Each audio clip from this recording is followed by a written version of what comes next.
大家好，今天我要做的是清蒸鲜鱼。这是从 Costco 买来的罗非鱼，非常干净。不过这条鱼有点大，我要把尾巴剪短。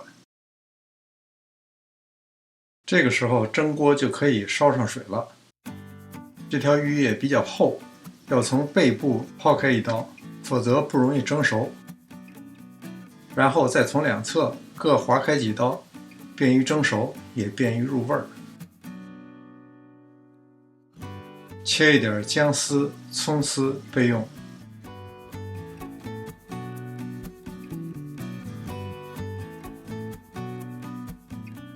把一半的葱姜丝码在鱼的表面，为了保持鱼的鲜嫩味道，不要加任何其他调料。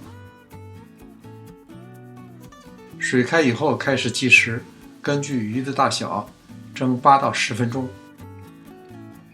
蒸熟以后，把表面的葱姜拿掉，再把下面的水倒掉，因为这个水比较腥。然后把另一半葱姜丝码在表面。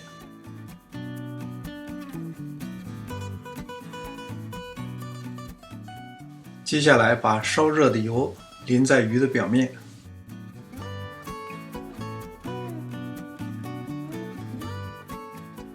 然后就着这口锅，加入适量鸡汤和适量酱油，